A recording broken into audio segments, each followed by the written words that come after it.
Yes, mbaniriza kade kano mwasibye mutya muli mutya ngenda kubasa musubscribe nga temunyigene kade blaza awadere Uganda owa TikTok embeera sinungi mu Ddwaliro ambina maaso Maama Fina bamuli bubi ku nsonga za Hajji Ali yavudde mu kumenya nati nabange yaleetedde Maama Fina ebizibu bongedde okubanga bamusibako nti ye ne Maama Fina nti bali mulavu etagambika ambina maaso ngenda kwambikutuusa ku Maama Fina oba oli omukazi watu yejjusa lwaki yateekamu amaanyi lwaki yeyingiza mu nsonga za Hajji Ali muzwera gwe baakata gwe bali basibya ku nsonga z'okuba nti yakabasanya omwana mbina masawo blaza wa Dere Uganda akakyala akazungu ka mu China ejjukira akakyala kano kasika kuba akakyala ka Dere Uganda kolengera mu kifaananyi akakyala ndoza kakoze ki ka mu China ndoza nga kalaba talina bye kaagala ekyebuzibu abasinga bibuza naye akakyala kano kafaaki kazunza ndwadde kazunga abasajja nga manyi bana Uganda abasinga bagala nnyo obukyalo obuzungu abasinga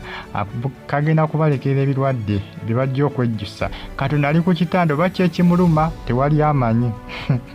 kagenze kamukyaye kagenze naye saa zino ali bubi ku kitanda mu muntu wange Dere Uganda ye yakeesonyiwa yakavaako yakata abasinga ne beebuuza lwaki Dere Uganda akyawaganye n'akakyala kano kumbe buli awo Dere Uganda yali kugamba takyayinza kubanga agumira emize gyako gyamulema okubanga akola ki okubanga agumira munanga ensonga zeezo mugere okubanga munfollowinga mu subscribing munyige kale comment section weeri awo bakabuntira mu comment section ate osenenga ogifollowinga Bagitafaali TV UG amawulire mbanaga gaba gatambula akakyala keeko kayawukanye ne blaza wa Dere Uganda badde yakakyawa kati blaza we n'agamba owaayi aze kankeddize n'akeddiza kati yali ku kitanda oba kyekimuluma aya tewali amanyi amagamba mbu art break yakika mbu yamenyesa omutima kumenyeka mutima kwanabakikono okukutuusa okugenda ku kitanda ambagamba nti akazungu kale kakamulekedde endwadde esaana kubanga zitegereka abasawo bakyagezako okubanga bamukolako kwegamba okujjanjaba okw'enjawulo bakyalwana nnyo okulabika nga bamujjanjaba asobola okuba nga atereera munnange byebimukuba ebitrendinga akadde kano ku social media mbeebaza era nenkwebaza gwe wena gyosinzidde okuba nga ogifollowinga naawe agyekumiddeko Bagitafaali TV UG comment section weeri awo oba kabuntira awo wansi awo mu comment section ate osigale nga followinga mwongera okubanga mugirayikinga ate nga mugifollowinga munnange byebyo ku nsonga ya Dere Uganda bulaza we akakyala kyekamukozi baava kazunze mbavubuka Dere Uganda bo tebeebuuza lwaki yamwesonyiwa Dere Uganda yejjukira teyogera nsonga lwaki yakyawagana n'omukyalo nabasinga bagamba yali amutulugunya nti yali amukuba kituufu akakyala kano kaliko embale kaliko ebiwundu Dere Uganda yakayisanga bwineza nako tekali obakangu sibitegeera naye nga ovidiyo bwafuluma n'ebifaananyi nga biraga nti Dere Uganda yali akatulugunya lwakuba tetwamanya lwaki baalinga balwana ye lwaki yalinga akakuba tewali yategeera lwaki kakati munnange byebyo ku sayidi eyo blaza we ali bubi omuzungu oba yamulekera ndwadde oba yamukola ki ambagamba nti art break yamuleetedde obuzibu naye nga muntu lwakukyanga otuuka ne ku macupa bannange art break yannabaki eyo nga avudde ngenzikosa zino Maama Fina ayamba Hajji muzwera okuba nga ava mu kkomera era bebamukuba abataddemu amaanyi okulabika nga afuna bbeeru naye ate munnange bimufuukidde ekizibu yejjusa lwaki yayamba Hajji muzwera lwaki yeyingiza mu nsonga za Hajji muzwera kubanga esaasa abasinga batasobola okuba nga ate bakola ki bamusongamu olunwe bamusongamu olugalo ku nsonga eyo nga bagamba nti ye ne Hajji muzwera nti waliwo ekigenda mu maaso wakati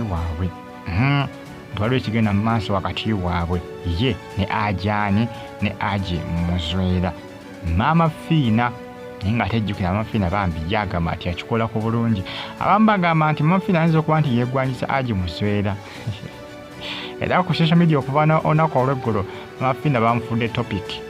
baadde kye bamukola ku social media ndala ku TikTok nga bamuyisaamu eggaali zilive nga bazikola zaakomokomo nga bamuvuma bamulangira nga bagamba nti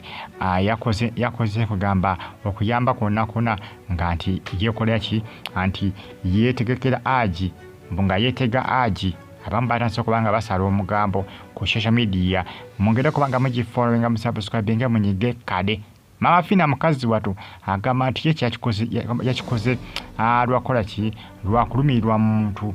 manyi nabagambye wano mu Uganda omuntu yenna bo bakizula nti omuntu omusajja waba n'omukazi nga mukwano gwe oyo aba mukazi we, omukazi waba n'omusajja nga mukwano gwe oyo aba bbaabwe. Wano mu Uganda bwe bakitegeera abazungu boy bakitwala easy ne mu Uganda baba mu Uganda oli akulabe n'omuwala gamba ho baba wafuna kalungi kaaka kikanga mukwano gwo nsebo nga yalowooza nti okola ki temunange nti okakwana nti era okaagala kivola abasinga akola ki bagamba nti Maama Fina nti yeepikira Hajji bwe yeepikira Hajji era ali mukwano naye abayeese basaze omugambo ku social media. Maama Fina wakoze byaki wabikoze olina ekigendererwa kyo weetega Hajji nati Maama Fina njukira nga alina omwami we kubanga njukira n'omwami yamulaga mu kamera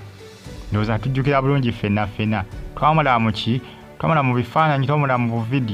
ovidiyo bwatunidinga ku mitimbagano egya social media kate bw'ogamba nti no Maama Fina kyate yeepikira Hajji ate mbase kutegeera kubansi manyi nti Maama Fina akola ki alina kugamba nti ogere ntya maama alina omusajja we akati ate bw'ogamba nti no yeepikira Hajji mbase kutegeera bulungi nnyo mbase kufuna naye nga ensonga zeezo ezimukozesa trending akadde kano ku mitimbagano egya social media mwongere okubanga mugifollowinga mbagamba nti comment section weeryawo obaka bonterawo mu comment section tusigalenga ogifollowinga bagitafaadi tv eki ensonga za Maama Fina ne Hajji mukazi watu yakoze okuyamba naye okuyamba ate kwakoze ki kwambuletedde obuzibu kumufuukidde akabasa nosayijjusa lwaki yakola ki lwaki yayamba naye nga munange eyo musibi baamu bw'oba oyamba suubira okusiima n'obutakusiima. Maama Fina agenderaawo asirika busiisa abaleke tetumanyi ani abasiponsalinga abagenda bamulumba ani abali emabega abayeese obwo bwakola zirayivu nga bamulumizanga bwe yeepikira Hajji ali muzwera ugambye Uganda erimu ebintu mubaye bulungi mbagala nnyo mwenna Faadi TV